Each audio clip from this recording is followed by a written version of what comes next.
the implication of it is so massive that we've been lied to like this. It's like, could you imagine? Let's say you grow up and then all of a sudden you're like, in your 30s and your parents are in their 70s, and turns out your dad's had 7 wives and you never knew about it. Like, if somebody said, "Oh, your dad had 7 wives. What do you think about that?" No, it's kind of like the same sort of thing, right? My guest today is David Hilderman. So this is 1991, 2001, 2011, 2021. This is the amount of energy used per person. Okay, so you can get this data on Our World in Data, but they have kilowatt hours per year per person. Well, what does that mean? I don't know what that means. So I converted it to watts per person. Okay. So in Somalia, amount of watts per person used is 25 watts. So it's like one LED light bulb of energy. That's what they're using per person. And they have a population of, is that 17 million people? Yeah, 17 million people in Somalia. Their average energy use is 25 watts. Wow. If I sort this by population, so descending population, so China is the highest population, and they're using 3,500 watts per person. So now there's a lot of people say that the world is gonna keep increasing the amount of energy per capita until you get to 5,000 watts per person. When you're doing that, then all your infrastructure works. People are comfortable. They got heated homes. They can turn on their computers. They can do like everything. Everything is good. The whole population of that. You need to get to 5,000 watts per person. In India, they're only using 777 watts per person. So India's going to keep increasing their stuff, just like China. China's not leaving it at 3,500 watts per person. They're increasing. That's why they're building 2 coal-fired power plants per week in China still. India's going to keep increasing. Now, where's this place here? So this is the United States. In the U.S., you guys are using 8,700 watts per person. So, but if I sort by here, I'm going to do this again. I'm going to go descending again here. Oh no, Sorry, you probably already said it. Is this total energy use, not just electricity? This is total energy use. Yeah. Okay. Yeah. So if I go here, so let's just see what's the population. What's the population of everyone under 100? So 100-watt light bulb. How much of the population is using less energy than a 100-watt light bulb? 468 million people in the world. 468 million people use less energy per person than a 100-watt light bulb. All right, so that's got to go up by a factor of 50, right? You're talking about moving that 100 to 5,000. Yeah. Yes. So if I do this, if I do it like, who's using the most energy per capita? Well, Qatar is. But see, Canada, look at Canada. Canada, oh, they're terrible. We're using 11,000 watts per capita. Wow. And why is that? So Canada's here. Norway uses even more power per capita. I think it's because it's cold here. Yeah. And it's also, we use, we actually produce a lot of fossil fuels. But the thing that's hilarious is that Norway, everyone talks about Norway. They got more electric vehicles per capita than anywhere else in the world. It's just, they're so great. Yeah, but look at their CO2 emissions are. They're higher per capita than Canada's. So like, it's just all a bunch of, it's just a big crock.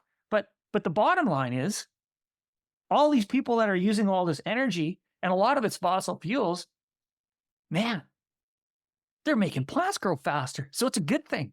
So yeah, we gotta get these people. We gotta get these people out of poverty. Like, look at how many, okay, if I do the same thing and I get, what's the population going to 1 kilowatt, which is still like 1/5 of what they really should do. That's 3.7 billion people. 3.7 billion people are still 1/5 of what they would need to be at to be able to really be developed. This data is fantastic. How did you do this? Is this just your spreadsheet you downloaded from Our World in Data somehow?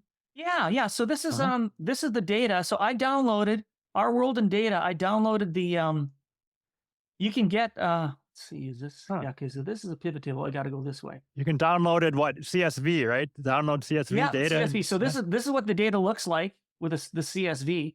Huh. It has this, and it has like data going all the way up. And so what I did is, first of all, this is the energy per capita, and this is kilowatts per person. So they downloaded all this data. This like quite a bit of data. And then I got another Our World in Data sheet that had population. I downloaded that, and then I copied the columns into here. So I added this population column, and at the end of this bunch of data, so down here is where the data from the population. But the thing that's great is Our World in Data, they still use the same names for the countries. Mm-hmm. So if I stick it all in the whole pile of data, then when I do a pivot table, I'm able to put together this. And after putting together this pivot table, I then calculated with this little equation here on how to figure out, well, that's kilowatt hours if I turn it into watts per person here. And then I just copy that, and then I'm able to do the wherever I was. Where was I? I got to go this way. Yeah. Then I made another spreadsheet, and then I'm able to sort. Wow. Yeah, this is fascinating. How long do you think it took to do this from scratch? Was this weeks? I did the spreadsheet a long time ago, and I lost it. So I did it all yesterday before the power went out. What? Okay. Yeah. So I think it only took me about half an hour to do this. And tell me again, what tool is this? This Google. So this is, what is this? yeah. So it was Our World in Data, and just look at energy per capita. Mm-hmm. And there's when you first get there, they got these images of the world with all these different, Right. red is where they're using way too much energy per capita and all this stuff. But then if you say you want to look at it at the table, and then there's a thing where you can download, and then you can download data from it, and then you can download a CSV. Is this Google Sheets though, or what is it? What software? Yeah. This is actually Libra Calc. You can do this in Google Sheets as well. Mm-hmm. Libra Calc is what this is, but I think I've done it in Libra in Google Sheets. You can do it in Excel as well, but you have to do a pivot table. Have you ever used pivot tables before? I have not. Nope. It's very useful. No easy way to put this online though, I bet, huh? So people could mess with it. Is that Oh yeah, I could put it in Google Sheets, and I could make a link to it. Yeah, I could. I'm not sure if I can just copy this into Google Sheets. If I just save it in Google Sheets, if it'll do the pivot tables, but I could do it again in Google Sheets. I mean, yeah, if there's some way to do that, I think I would like to just click around and look at this stuff. Very interesting. I've never seen it presented this way. Yeah. It's a great presentation. Yeah, I was kind of running around getting things together this morning because I wanted to prepare last night, but I couldn't because the power went out. And what caused it? There's a brand new weather event, something that's never happened in the history of mankind. It's called a bomb cyclone. It's a new term they came up with. Are they saying CO2 caused it? I didn't actually hear that, which is kind of nice. But yeah, so now they've got new things. So there's bomb cyclones, there's atmospheric rivers, and heat domes. It's all new, isn't it? Yeah, so it's all it's all unprecedented. brand new stuff. Yeah, interesting. The thing that's just weird about it is that because they just bomb cyclone, but then if one of the radio stations said, "Oh yeah, it's a bomb cyclone, we're going to get all this wind," and they talk that's all day. But then a meteorologist said, "Yeah, but the winds probably won't exceed what we had last week," because it's all about these winds that they're going to get, right? But it's just totally, man. And I guess, and I heard some place they said, "Oh yeah, and it's not a new term. It was like from a paper written in 1984 or something like that. Somebody came up with this term." It's like, come on, you guys, you're trying to. It's just so ridiculous. Bomb cyclone, and literally, that's all. If you turn on any radio station, if there wasn't music playing, that's all everyone talked about. So it wasn't just one station. Somehow they all started at the same time saying bomb cyclone. They all talked about a bomb cyclone. Yes, every single one. All the television stations, everything. The first news event was this bomb cyclone. So do you think there is actually some sort of memo that goes out, or that's just kind of groupthink? Like there's a whole Build Back Better where all of a sudden every leader in the world said Build Back Better. Do you think, what was going on there? Well, see, the thing is in Canada, they changed it from Environment Canada to Climate Change and Environment Canada, I think, is they changed the name of it. the thing is, all these meteorologists, they get their information, they get it from Environment Canada. So if Environment Canada starts telling all the radio stations that it's a bomb cyclone, hey, you're a radio station. You want people to listen to you. Hey, I'll use that bomb cyclone. And so I think that's what happens so it's the Canadian government that's what's doing it. I mean, I don't know if you've ever heard of Stephen Guilbeault, but he's the environment minister. Mhm. Like, he was arrested for climbing up the CN Tower in Toronto, like with Greenpeace. Like, he was arrested. Like he's an activist. He's a total radical activist for climate. And that's who's running the show regarding weather around here. And he was appointed, right, to that position as climate, whatever he is. Yeah.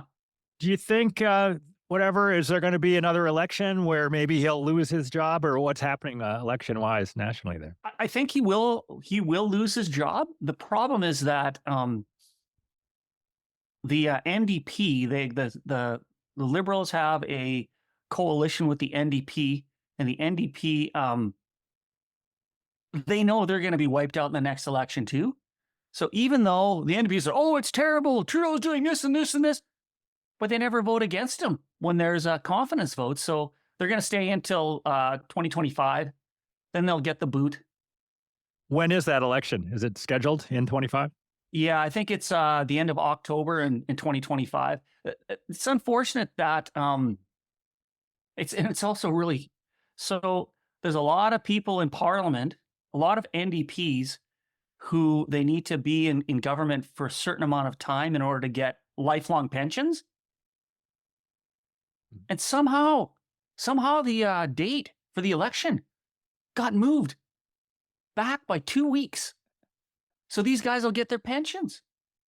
And the excuse was that there's some Hindu festival or something that's happening when the old one was. That's the reason they're doing it. Well, why don't you make it a little earlier instead, right? No. So I was curious, do you think that the U.S. election, the U.S. going non-woke earlier this month, do you think there's big implications for Canada, or two separate countries doesn't make a difference? What do you think? I think it's going to make a little difference, but it's not going to make as much difference as I think you and I would like. I think back to, I always think back, like Reagan.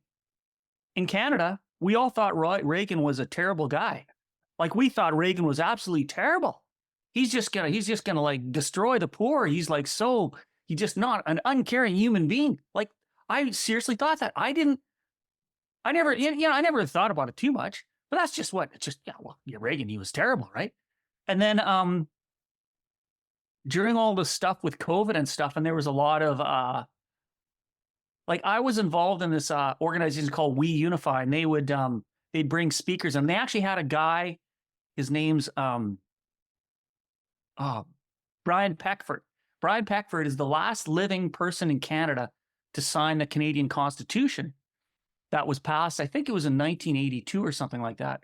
So he's the last living person. He was the premier of Newfoundland, and he spoke at some of these things. And at this event that he spoke at, there was another guy who spoke at it, and he said that Ronald Reagan was the greatest president in the United States' history, and he talked about all this stuff. Wow, how could, as a Canadian, seriously, as a Canadian, there's no way we could ever think that Reagan was a good president. We think that he was a completely uncaring, just cared about big corporations, and this trickle down economics is just it's evil. It's so uncaring, right?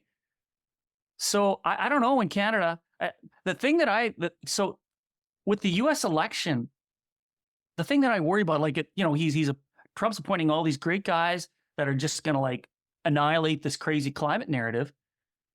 What I'm worried about is, just wasn't a couple of days ago, Biden allowed Ukraine to use the things to bomb Russia. I'm just worried that seriously, something close to World War III is going to start just before Trump gets in office, and he's not going to be able to make climate a focus.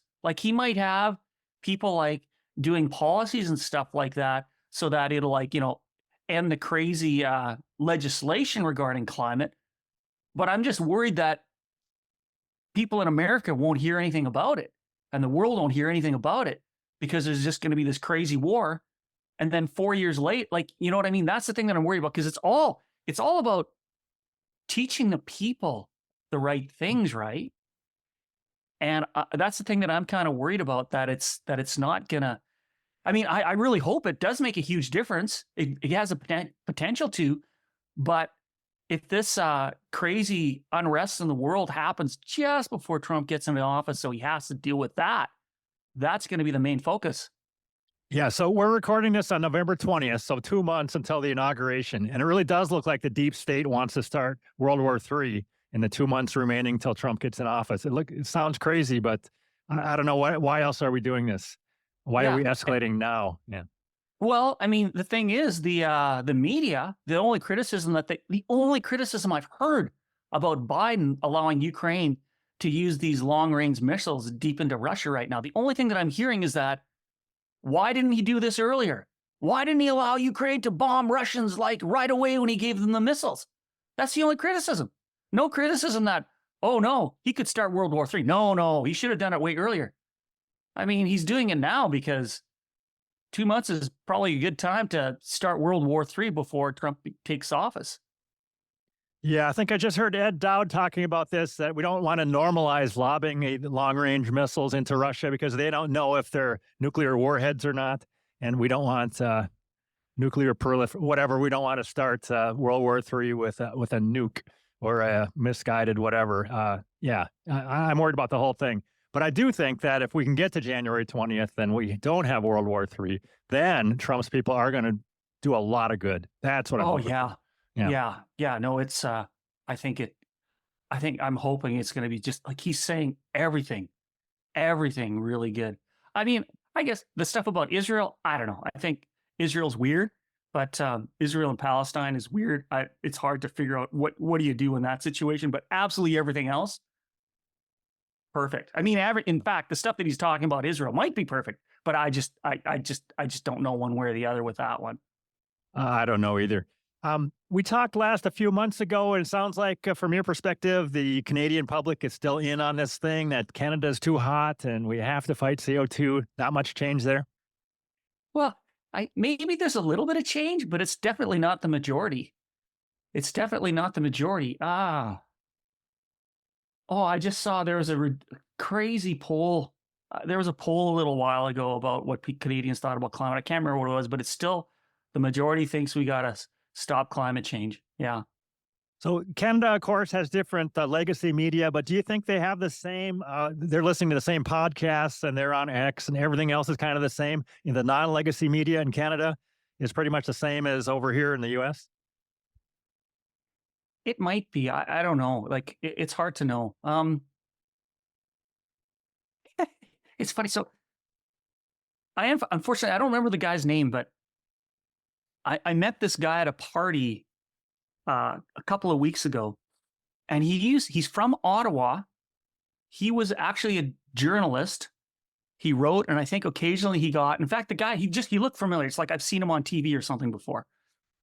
And he said after the US election, he got all these people were phoning him from Ottawa going, "Oh, this is terrible. Can you believe Trump won?" Well, and he just goes, "Well, I think it was really good that he won." "What? How can you say that?" Right?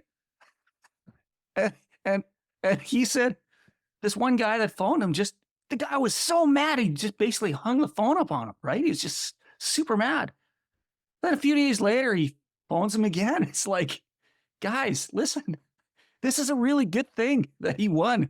You don't get it. You're not getting it at all because we live in Canada and we don't have, there's nothing in the news that you get the other side. It's totally biased. Yeah, I definitely saw polling like that from Europe too, where people thought that Kamala was going to win and they think Trump is maybe like Hitler. And I guess it's not many Trumpers in Europe that because of the different media landscape is a big difference.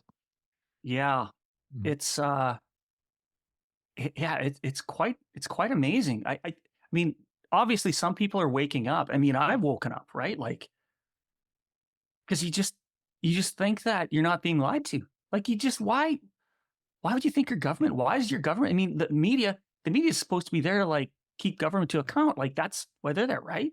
Mm. And it's it's pretty incredible. Let's talk again about your waking up. I think it's so interesting. Did it happen in 2020 or so, just a few years ago? And before that, you were kind of buying into it? And Tony Oh Heller yeah, no, helped I you. was totally bought into it right until December of 2019 when I got Yeah. fired from my job. And yeah, and I just had time. And I mean, I always bought cars that used the least gas, had the best gas mileage, least environmental impact.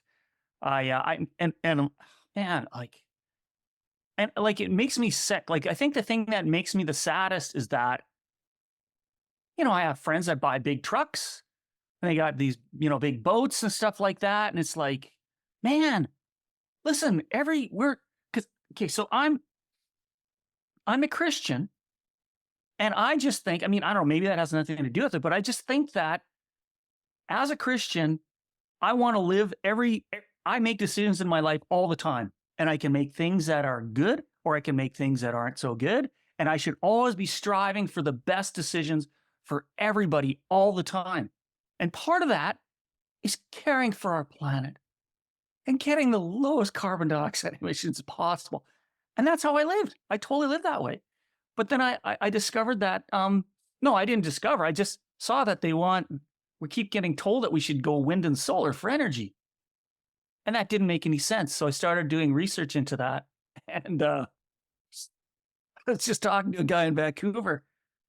And I said, yeah, you know, I can't figure out how they expect wind and solar to help this. Like, why isn't the world going nuclear? And he just said, Dave, forget it. There's no climate emergency. It's a bunch of crap. And then I just went off on him. I said, what are you talking about? All this carbon has been sequestered by natural processes for millions of years. And now we're taking that carbon out of the ground and putting it back into the atmosphere. That's so unnatural. How can that be good for the planet? And he just, Dave, here's a bunch of videos. And yeah. And he said, listen, you're a good friend of mine. Take the time, watch these things, and get back to me and tell me what you think. And that was it. But the thing that I have to say, though, the thing that I gotta say is that so many of these things, like when they say, oh no, there's no data that says that carbon dioxide is the control knob for the environment. When people said that, I still was skeptical because, well, okay, so I'm supposed to listen to that guy, or I'm supposed to listen to the guy that says that it is the control knob. I don't know, right? I don't know. The thing that got me was sea level. You can't screw with that. You can't, like, temperatures, right? You see temperature, Tony Heller saying, oh, it was way hotter in the 30s. Okay, is it really? Well, I don't know. The thing is, the oceans are all connected. There's no acceleration in rise. It's doing exactly the same thing that it's been doing since they've been measuring sea level records. Well, it's not completely true. I think I talked about in our last podcast that it actually did change around 1900, but that's because that was the end of the Little Ice Age. So I do think that sea level does indicate climate, but there's been no acceleration in the last 100 years. One interesting thing that I just tweeted, I just got reminded of it, that over a 70-year period, something like 34% globally of the weather stations show cooling for a 70-year period. Have you seen that? Isn't that amazing? No, I haven't seen that. Tom. Yes, we're supposed to think it's global warming. There's CO2 everywhere. It's warming everywhere. But for I think it's 34% of the stations.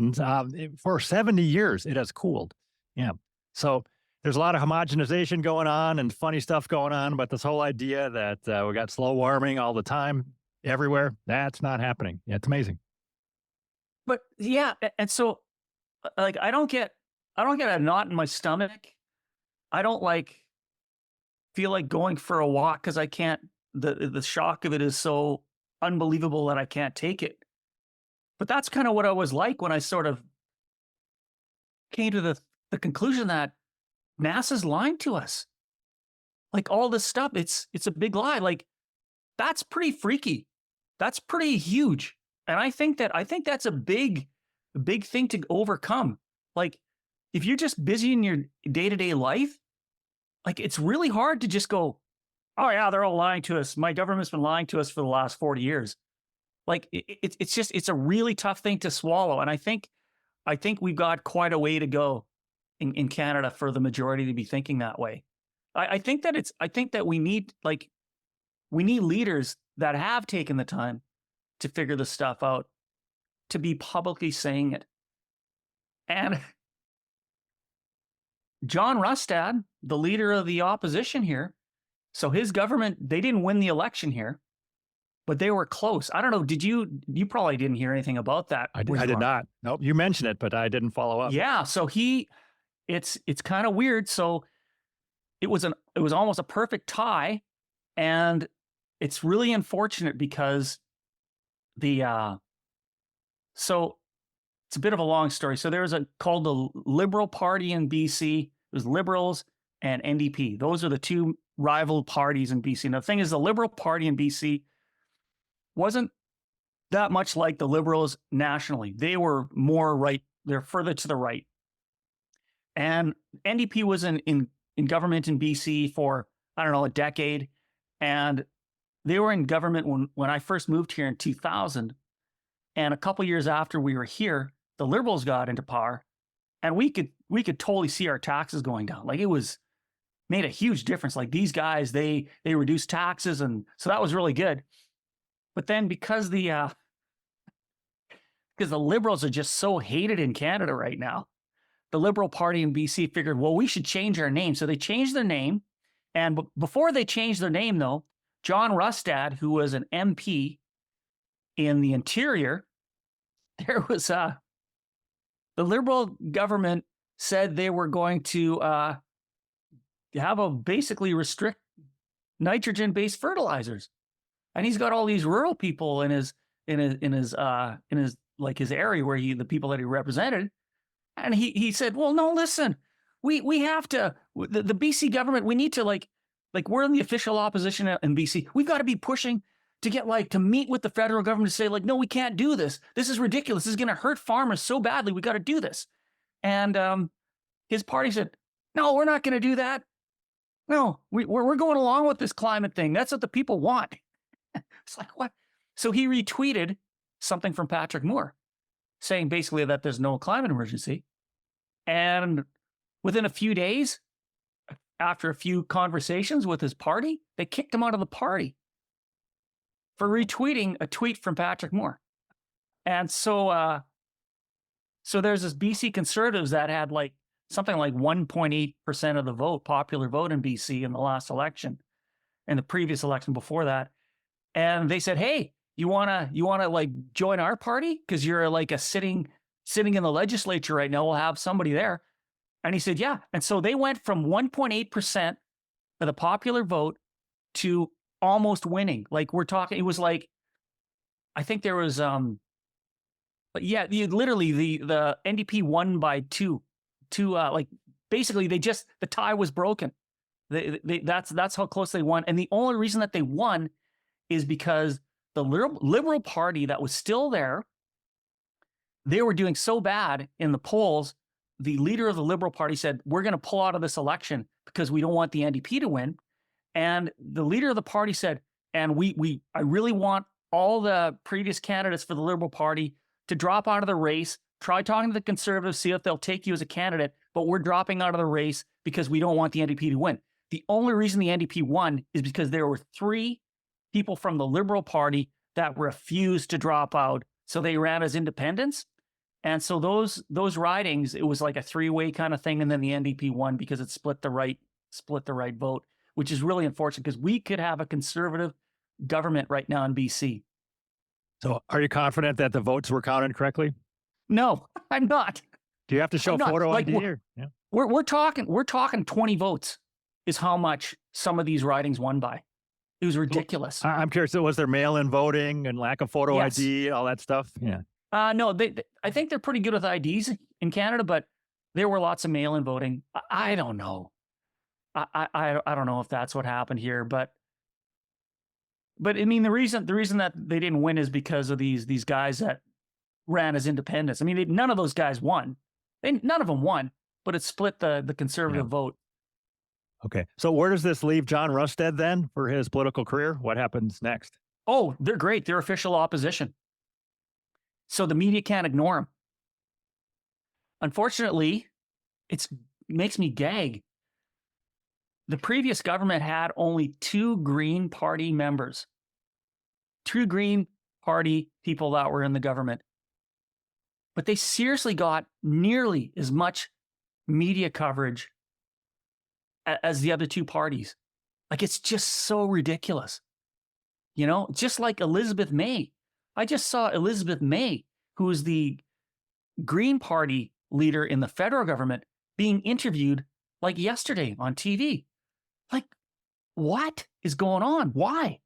It's interesting that you say that because even me sitting over here with, I'm not focused at all on Canada. I hear that name. I've heard that name a lot in the last few years, Elizabeth May. It's pretty amazing. It's like you've got 2 people 2 people from your fringe party in the government. The Parti Québec, I think it's called Parti Québécois, Bloc Québécois, or something like that. They're basically they're the French separatist party in the federal government. They've got like 20 people in government. You never hear the leader of that party ever being interviewed in the media, but you hear Elizabeth May all the time. And by the way, you debated her 5 times. Is that correct? Yeah, I did. And it was mostly in small venues, or tell me again how that went. 5 debates with her, and it wasn't about climate. I could maybe I could try to find a video of her. Some of the crazy stuff that she said, because I made some video clips from them on the crazy stuff that she said. Well, she just basically, she would say, we need to treat climate emergency as a true emergency. We need to treat this like a war. We need to get the government completely involved in this. We need to start crown corporations. We need to get private industries to get in there and change what they're doing, because we need to fight this like a war. Just terrible. But I am amazed that you had 5 debates with her, and you went toe to toe. You were saying, no, CO2 isn't the climate control knob. And absolutely. Were any audience reaction? Were they thinking you're the Antichrist, or what happened there? Well, it's really interesting. I remember one of the, no, they didn't think I was the Antichrist, but one of the places that I went, I debated her on a Gulf island, and there was a lady that I knew from, I haven't seen her in probably 15 years. And she was in the audience, and see, they're on a Gulf island, right? They're surrounded by water. And so the ocean's not, the sea level rise rates hasn't accelerated.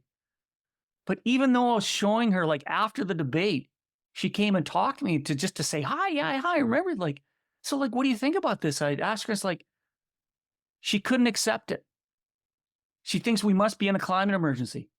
And it really is. It's because of that. It's that crazy thing that it's just massive.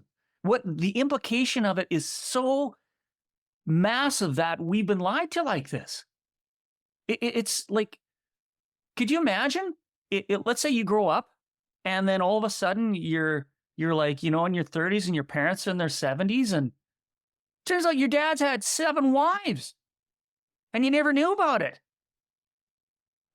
If somebody said, "Oh, your dad had 7 wives," what do you think about that? No, it's kind of like the same sort of thing, right?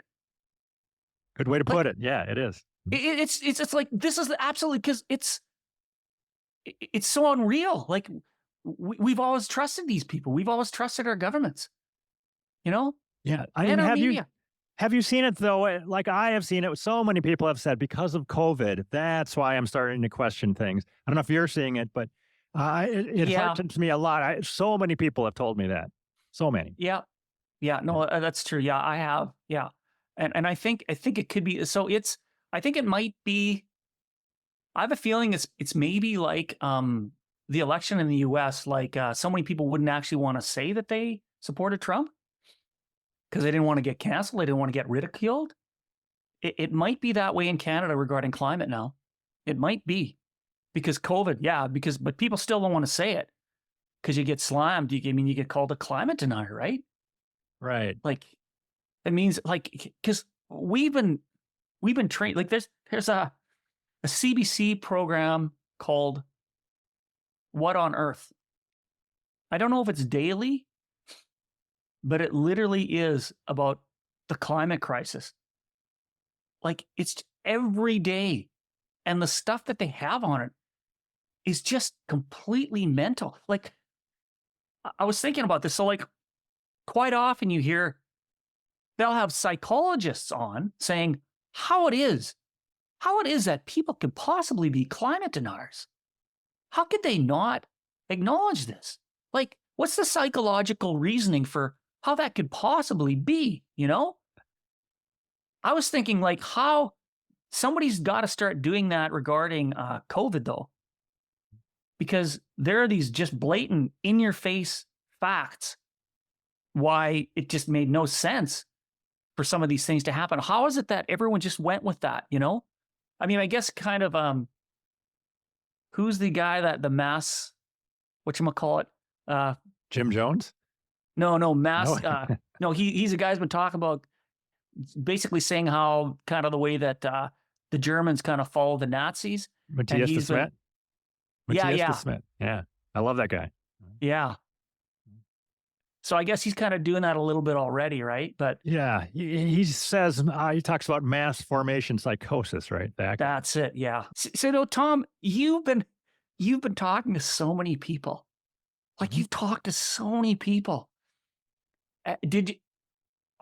Is the stuff, most of the stuff that the people that you've talked to, is it just kind of reinforcing things that you've known before? Or have you been learning like anything that's just like, wow, I never knew that about Yeah. stuff? I mean, I don't have the list here, but I've learned an enormous amount in the last 3 years. You know, I was a climate skeptic for quite a while. I was a normie until like 2006 or whatever. But Okay. then I was just a climate skeptic and I was a normie and kind of everything else for a long time. Yeah, in recent years, this whole world has opened up and I am questioning everything. Like, I always believed breakfast was the most important meal of the day. So I always had a big breakfast first thing in the morning. And now I think that's total BS. But it's a long list of things that I'm questioning now. And is fluoride good for my teeth? Is it good for me or not? I'm questioning that.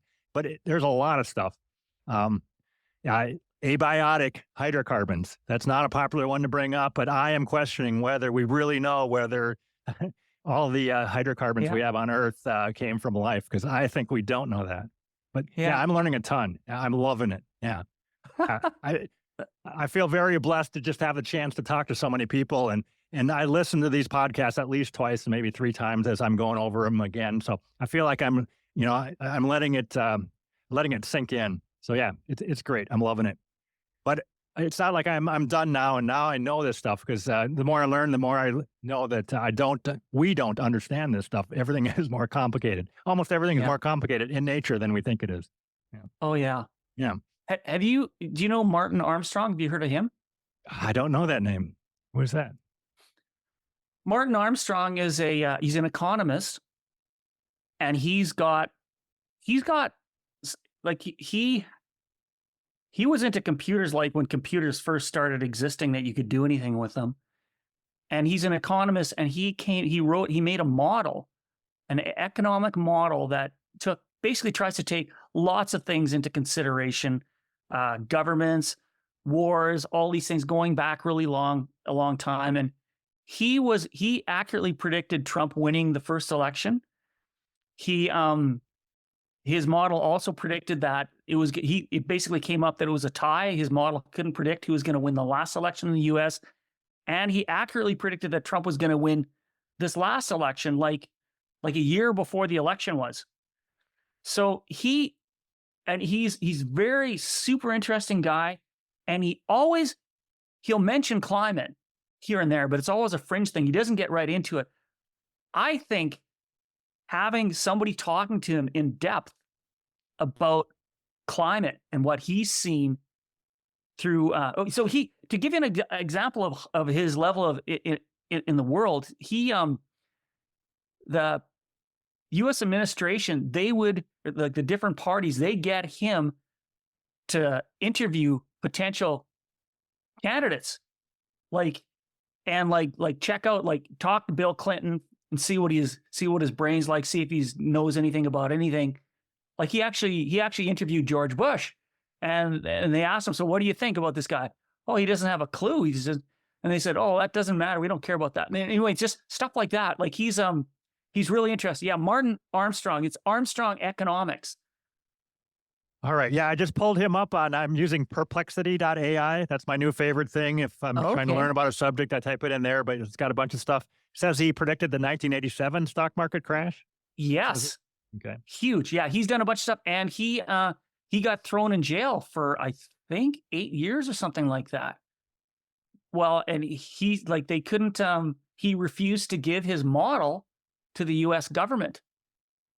And then they came up with these totally ridiculous things, and they stuck him in jail, and they just, the legal stuff that they did against him was just totally ridiculous. He just couldn't get out of jail. Like they just absolutely crazy, just crazy stuff. There's a documentary on what happened to him about that. It's just nuts. It says here he was in federal custody until 2011 after serving 11 years. Okay, that's how long it was. Yeah. He was indicting for running what prosecutors called a $3 billion Ponzi scheme, it says here. I don't know. And it was all lie. It was a total crap, complete crap. Yeah. I don't know how I have not heard of this guy, but yeah, I need to read up for sure on him. Yeah. And he's also, his model predicts that there's going to be crazy unrest, and he thinks that there's going to be some crazy thing globally that's going to really screw up the Trump administration before he gets in. Yikes. I mean, what do you think is going to happen with the U.S. national debt? 35 or $36 trillion now? What's the way out? Well, I don't know. I'm not an economist, but I think the dodge is the way to go. The problem is if you get things, if they just set things up that there's just no way that the U.S. can keep out of a war. So much for dealing with your debt. Like wars are expensive. So so Martin Armstrong believes that Europe is so economically totally screwed that they have to have a war so they can just basically default on all their debts. So he thinks that that's why all of Europe is like saying, yeah, we can't allow this to happen. We've got to use more strength against Putin and stuff. So, yeah. Yeah, I'm definitely worried that a lot of the wars that are going on or have gone on for decades, the real reason for them has not been disclosed to us. I do think that if we stop printing money, then we can stop funding these forever wars. That's a dream of mine, that these forever wars can go away. I don't know. Yeah. Well, I think it's pretty funny that Jeffrey Sachs is now called a Putin operative. You know who Jeffrey Sachs is? I do. I know him through, I think on Twitter, I've had some back and forth a little bit about climate. I don't know if he's even running his Twitter feed, but he was a big warmist several years ago. He probably still is. Oh, he totally might be that about climate, but he's been talking about what's going on in Ukraine as far as what happened in 2014, how the U.S. government sponsored this overthrow of the government and all this stuff, and just the political and the stuff about everything that's happened, and how there's just it's like we want a war, and that's what's going on there, that there shouldn't be a war there right now. So yeah, Jeffrey Sachs, I remember the name. Just because I paid attention to news, and I knew that name, and I knew he was somebody the U.S. government used all the time. Like he was in Poland, to help Poland, the economy in Poland, and he was actually helping Russia after the fall of the Soviet Union. He was right there when that stuff happened. He's a total top level guy, and as soon as the stuff so he was the guy. He was tasked with doing a study on figuring out where the Wuhan virus came from, the COVID-19 came from. And so so we go, okay, well, I guess I should get the top epidemiologists and the top virus experts. And so all the guys that he ended up getting on to do the study turns out that they were all part of doing it. So anyway, so and as soon as he started trying to report on it, just got completely cut off from the media. He used to get interviewed all the time on the major networks, just completely cut off. So now he's only on these podcasts like yours, right? So you mentioned Ukraine 2014. What happened there? Did you ever see Oliver Stone's documentary, Ukraine on Fire? I saw it just before they took it off of YouTube. There's that. We can't bother our pretty little heads with watching it on YouTube now because whatever violates terms of service or something. Yeah. Yeah. Again, I'm not a big fan of that type of censorship. I think people should be allowed to see it and make their own judgment. Guess we're not. There was also a French filmmaker did, and I like, and this is one of these things, when you're looking at stuff you find, I don't know if I could ever find it again.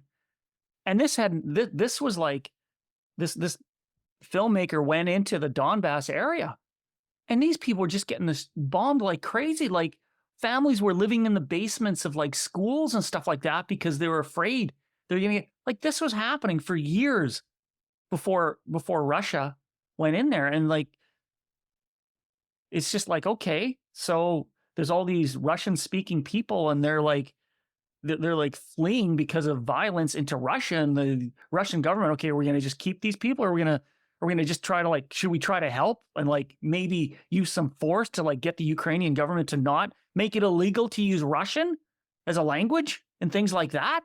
And yeah, it's I mean Putin's a terrible guy too. Like, it's not a black and white thing. Putin's not such a good guy, but the idea that Ukraine is all this perfectly white, wonderful thing is like, no. Do you have any opinion on what's going on with these underseas cables getting cut? No, I haven't actually been following that. What's going on with that? Do you know? I just pulled it up here. I just recently in the last few days, there was a Lithuania-Sweden cable disrupted on the 17th of November, then a Finland-Germany one disrupted on the 18th. I don't like the sound of that, but I have I have no clue what's happening there, but it doesn't sound good. Hey, one of the things that I figured we could also talk about how it makes absolutely no sense for anyone in the West to be trying to reduce their CO2 emissions, and how emissions are going up like crazy, and it's actually good for the planet.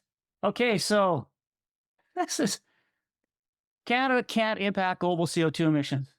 So India's population has surpassed China's, and their CO2 emissions went from under 1 gigaton to over 2.5 gigatons in 10 years. Okay? Okay. So that's how much they've gone up in the last 10 years.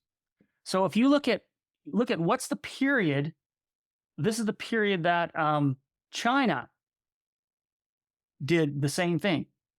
Went from 1 gigatons to 2.5 gigatons. It took them 20 years. It took them 20 years. Okay? So India's has been increasing their CO2 emissions twice as fast as China's to get to 2.5 gigatons. And since 1991, when China was at the same level that India was at, they've gone from 2.6 gigatons to 11.4 gigatons. India's going to do the same. They have to. They don't want their people being poor. And it's so dumb. So every year, China and India together increase their emissions the equivalent of all of Canada's. Canada going net zero will have no measurable effect on global CO2 emissions.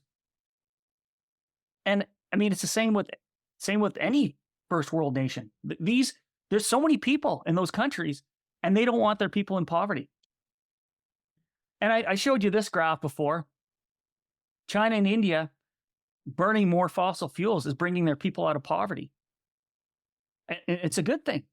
Poverty, and people not in extreme poverty, and CO2 emissions totally correlate. The idea just that it's a coincidence is kind of ridiculous.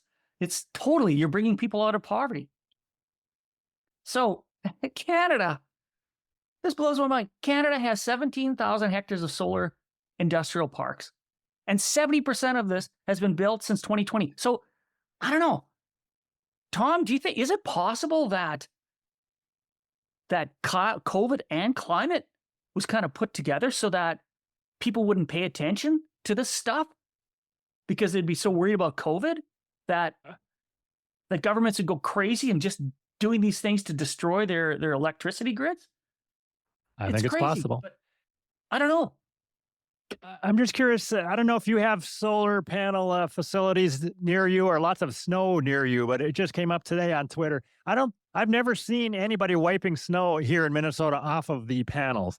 I think once it snows on them, it just sits there. Nobody cares. And they kind of wait for spring because it's all about these subsidies and nobody really cares if it's not producing any power because that's not the goal anyway.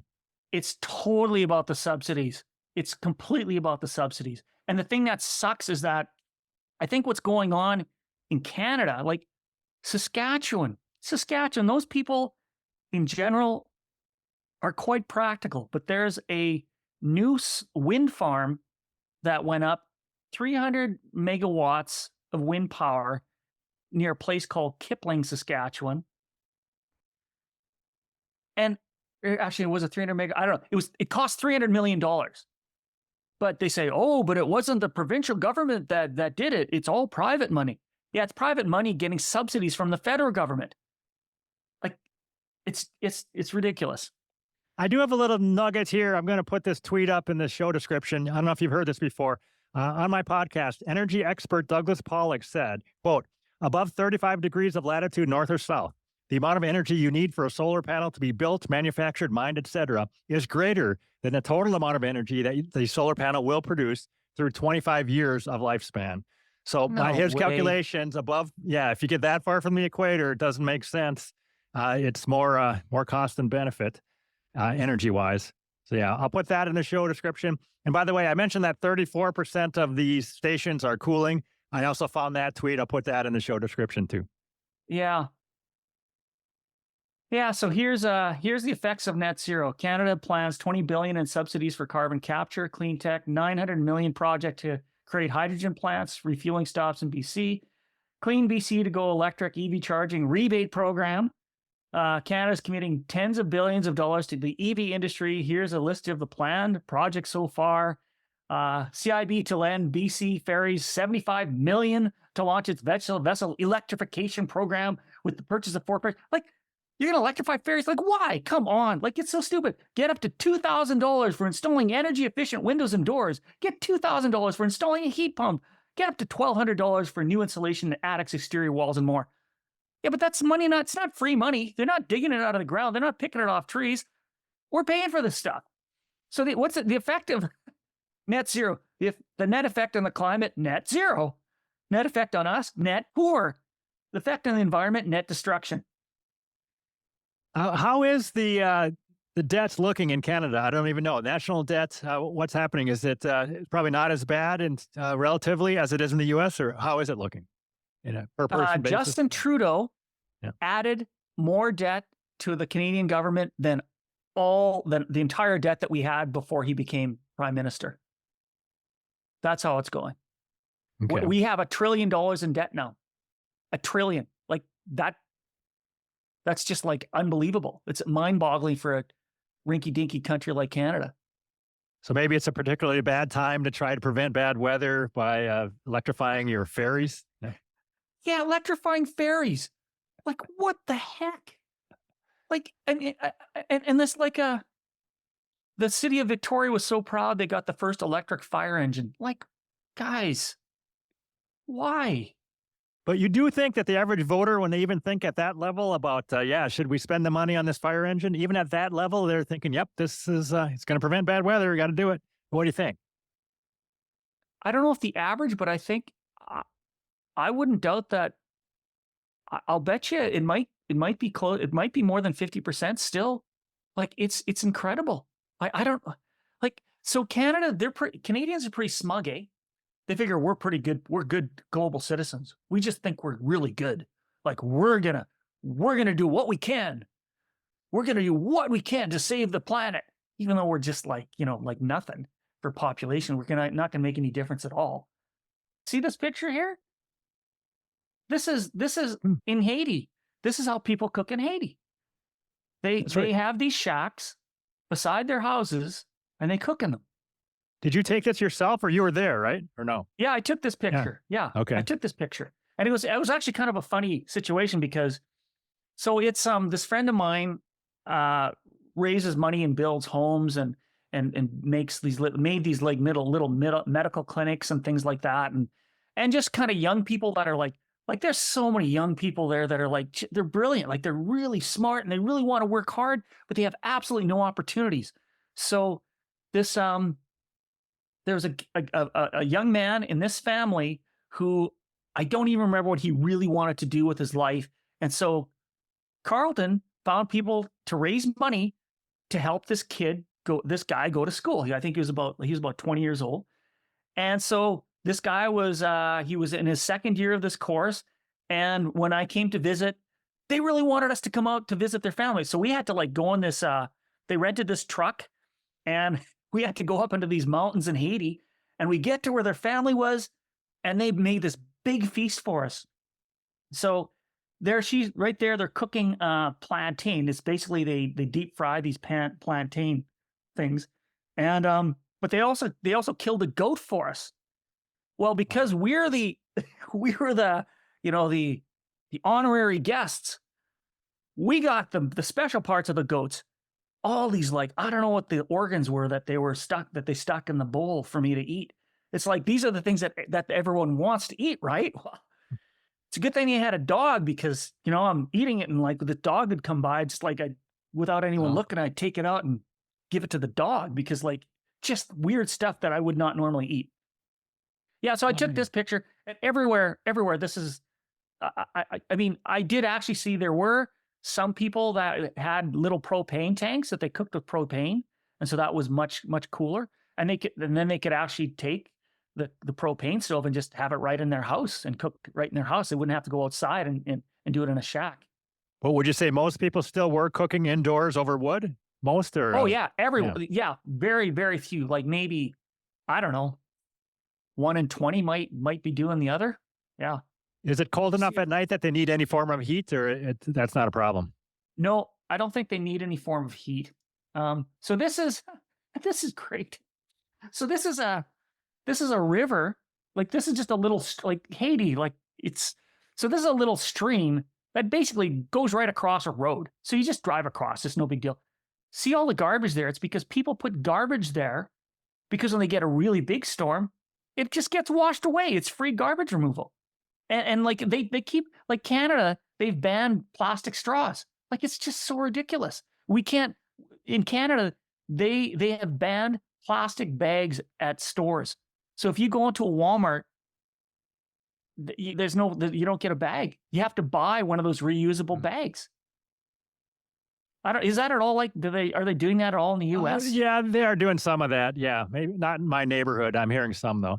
But I didn't realize they're putting the garbage there on purpose because it is going to get washed away. That's why. Yeah. So here's okay. Oh, did some crazy stuff. That's okay. I'll see if I got some other pictures. Okay, so this is a video of me driving. So Carnival, they do this Carnival festival every year, and it's the biggest festival in Haiti. They have these big parades and stuff like that. Well, every year before they try to clean the city up.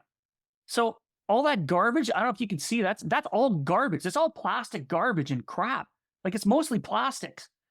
They have like front end loaders and stuff like that pushing. It's like snow removal, but it's for the garbage. They do this once a year and they pile it up and they put it in trucks and they take it to the garbage dump.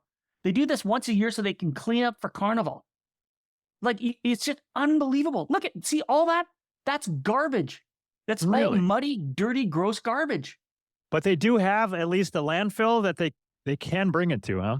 So some of it can get. Yeah. Okay. Yeah. Wow. It's unbelievable. Like, yeah, I've never seen this before. Like look at that. That's all garbage. And and so that's what happens. Once a year, they clean it up. So I had to go back to the airport because I can't remember. Somebody forgot something. There was something, a piece of bag. Like they always lose bags in Haiti when you go to Haiti.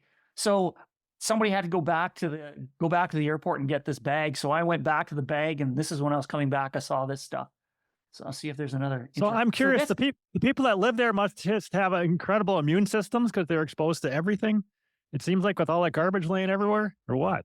Well, okay, so the thing that's interesting about Haiti is so they get, unfortunately, they eat rice, and the rice is a bit tragic because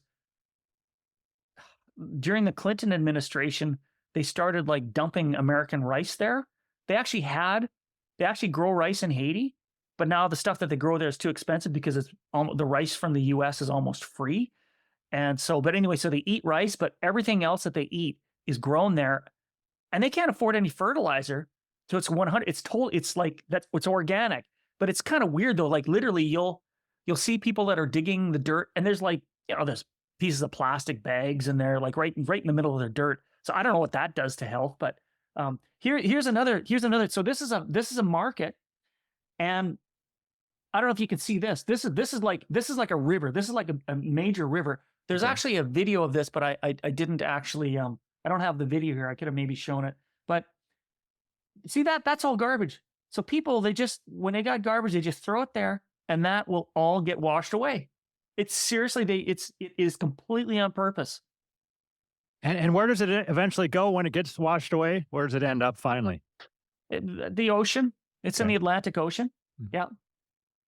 This isn't very far from the ocean. Actually, well, I mean, Haiti's a little country. You're always close to the ocean. Yeah, it ends up in the ocean. And I'm curious, as a separate thing, if that 20-year-old kid gets an education, can he come back and get a job here? Is there a job that he can get, or does he have to work elsewhere? Do you think? Ah, I think he's got to try to get the heck out of Haiti. Okay.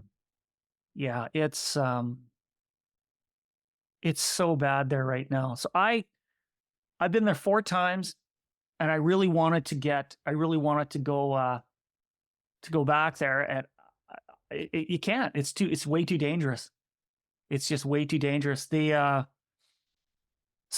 wife and I went on a cruise last year, and like leaving from Florida, and I thought, well, okay, so I'm in Florida. It's really close to Haiti. I'm going to see if I can figure out a way that I can get a flight into Haiti and visit. It's like you can't. It's like it's too dangerous. And also, if I flew to Haiti, you can't drive because the place that I go to is near a city called Jacmel. And normally what I do is I fly to Haiti. My friend Sadrek would get somebody to drive to Haiti to pick me up and drive me back to Jacmel. And then I go to Basson Bleu, this little village that I've gone to many times. And you can't you can't go across the roads because there's just there's gangs, and there's like roadblocks, and there's just, so you can't do that. So the only other way you can do it is if you fly to Port-au-Prince, then you have to take a cab to a municipal airport and take this little plane to Jacmel. But it's like that. The road to the little municipal airport is just, it's too dangerous. And what has changed? You were there earlier, and it wasn't so dangerous. A change in government, or what has happened? The president was assassinated. Okay, so the president, it's hard to understand exactly what's going on there. So the president was assassinated. Then then they're supposed to hold these elections. And of course, so the president's assassinated, somebody else has to go into power, right? So somebody else takes the reins on the power. And they got this person, okay, we're going to have elections really quick. We're going to try to get them within 6 months. And the thing is, it's okay. I don't know.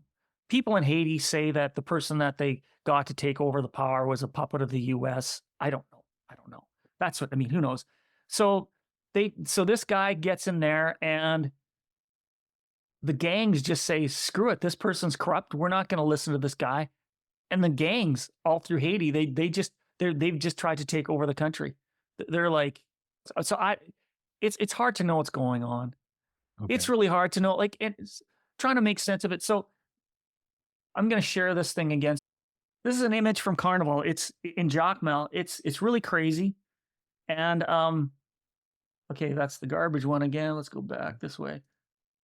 So this is a typical thing that they have in their floats.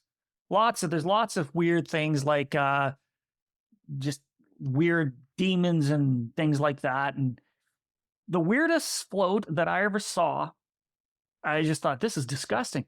It's like a huge paper mache of a woman holding a baby upside down by its feet, covered. The baby's covered in blood, and she's got a knife in the other hand.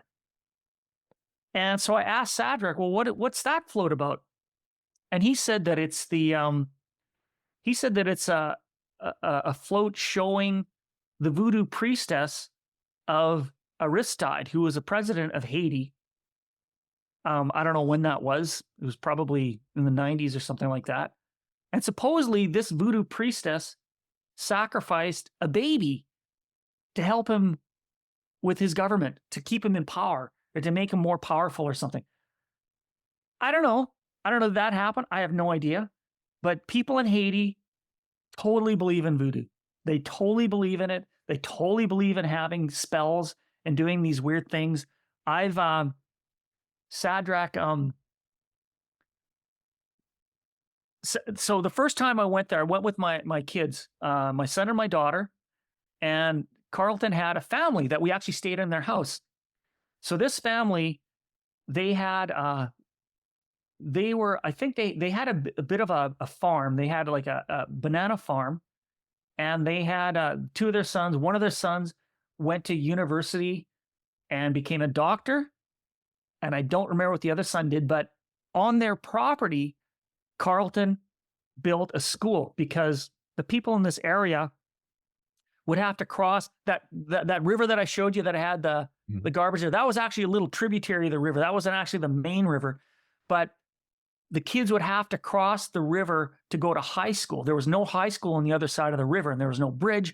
And so during the rainy season, kids just couldn't go to school. It was just too dangerous. You just couldn't cross this river. So Carlton built the school on the other side of the river. And so we're staying at this family's house, and there was this Jeep that was parked there on their property. And it was owned by a friend of the people that own the property. And this guy, I guess he believes he was told, I don't know, that there's a snake in the passenger seat, and that if you sit in the seat, you're going to be killed by the snake. Okay, like they believe that there's like some snake god or something, like because they're very animist and all this stuff. And we thought, yeah, that's great.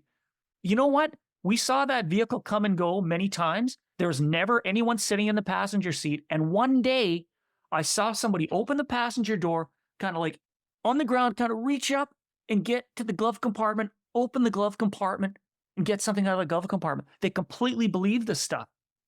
Wow. And there's somebody else who I remember I was in a vehicle with Sadrach, and we're driving past this thing, and it actually looked like a pretty well-run farm, like had really nice looking crops growing on it. I go, wow, Sadrach, this looks really good. And he goes, yeah, I know some of my friends, they work here. Like, oh, wow, so it's a pretty successful farmer. And he goes, yeah, he's successful, but he won't live long. Well, what do you mean he won't live long? Oh, no, voodoo. So people, they do these voodoo ceremonies, and this person believes that, oh, if I give up 20 years of my life, I'll be successful in business. And they completely believe this stuff. Wow. This is Sadrach grew up in a place, this area called Bassin Bleu. It's just totally gorgeous.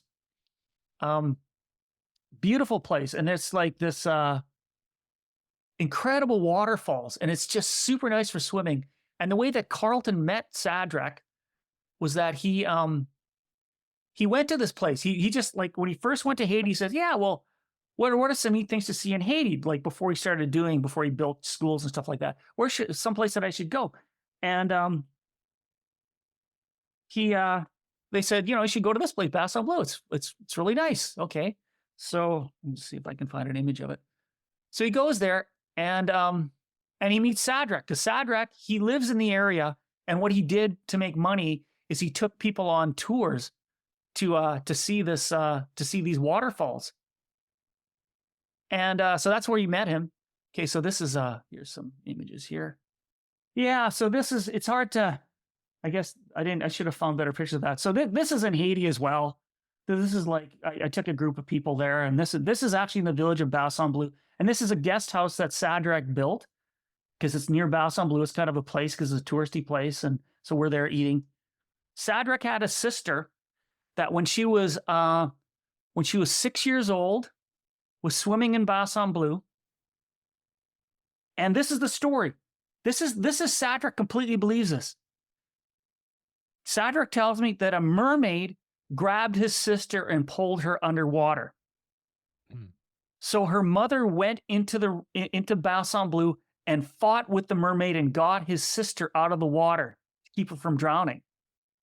So like they lived probably 400 meters away from these beautiful pools to swim in. His sister never went there again until she was 19 years old. She went back, and when she went to Bassin Bleu, the water turned into blood. And she left, and she never went back again. And I met his sister. She actually exists. She now lives in Jacmel, in the city that's near Bassin Bleu, on the other side of that river. So it's absolutely incredible what's going on there. And the reason that voodoo is such a big thing in Haiti is actually, I'm going to grab a statue, is because Haiti is the only country on earth that was really had a lot of slaves, and the slaves overcame the government. They basically they wrestled, the slaves wrestled the government from the landowners. And this is a statue that you can buy in on the beaches. There'll be people selling these statues, these artisans, they make these statues. And so this is a guy blowing the conch shell. So there's a voodoo priest that wasn't a slave. I don't know how he became not being a slave, but he went around the country and said the certain date that if you heard a conch shell blowing, you're supposed to also get a conch shell and blow it, make a horn kind of sound, and then kill your landowners. And they did that nationwide on this one day. And they slaughtered, so they killed all the landowners and took over the country. So that was a big victory for voodoo and for these people. And so they just, well, the gods are blessing us. And I think that's why voodoo is such a huge thing in Haiti. All right. And it says here, I was just looking it up, 1791. Does that sound right? That's when this happened? Yeah. Okay. And so with all the stuff about eating the dogs and eating the cats in the U.S. election, I don't know. I wouldn't doubt that maybe some of that stuff was happening, because if you get thousands of Haitians coming to the U.S., they're not just going to leave voodoo in Haiti. They're going to bring it into the U.S., and they sacrifice animals.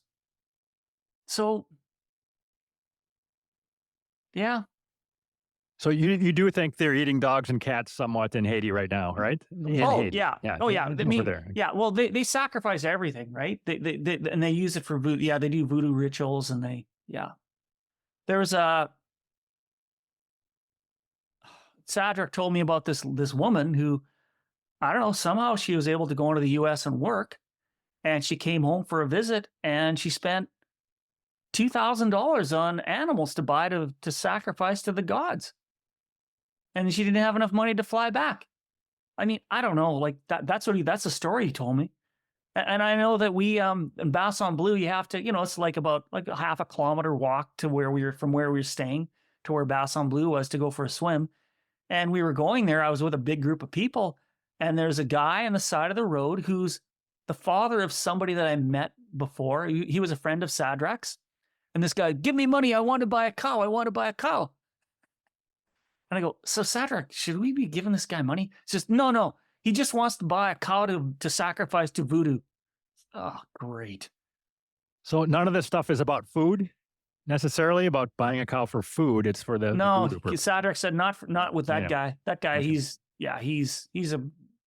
He's doing okay. Like as far as in Haiti goes, he's doing okay. He doesn't need it for food, no. Yeah.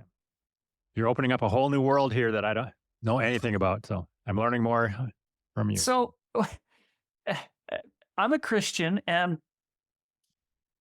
just my whole life, I always thought, as Christians, these missionaries going to these countries, and they're just telling people about Jesus, like they got to feed them first. The first thing you got to do is you got to feed these people, take care of their physical needs, and then you can tell them about the gospel. And, just by your example, you can make a difference. Well, you know what? These people are so the reason I really think that the reason Haiti's so messed up has a lot, it's probably mostly to do with them, their messed up religion. The one thing about Haitians is that it's very different in that they've got no problem believing something that's supernatural. Like, I don't think there's an atheist there. You know, like, that's one thing. You don't have to get over that hoop there as far as people becoming Christians. They totally believe that. It's just that they care about what's going to give me more power. And I actually think that they think that voodoo does that for them. Do you think anybody there, hardly anybody, is into the climate scam? Or that's not a top of mind thing there? No. Well, unless somebody starts saying that climate change is causing earthquakes. Okay. I mean, I don't know. Yeah, no, I don't think. No. All right. Very interesting. I do need to wrap up here pretty soon. Do you have anything else you want to cover before we do wrap up, or what do you think? No, but I can. I'll get that spreadsheet in Google Sheets and Yeah. figure Very out a cool. way that you can stick it on your post-it. So how much do people? Can you tell how many people go to your site and like look that stuff up? Do people actually do that much? I can tell how many people visit, I think, a certain Substack post. I can tell. Yeah. Mhm. Yeah. Yeah. Yeah. I'll put that thing about energy per capita up there, and we'll do Yeah. that. Yeah. I don't think it would be hundreds of people, but it might be tens. I'm not sure. Yeah. I mean, it's really good. I'm very impressed. Yeah. Yeah. So okay. Okay. All right. Well, thank you very much, David Hilderman. I appreciate what you're doing, and we'll talk to you next time. Okay. Thanks. All Yeah. right. Bye. Goodbye.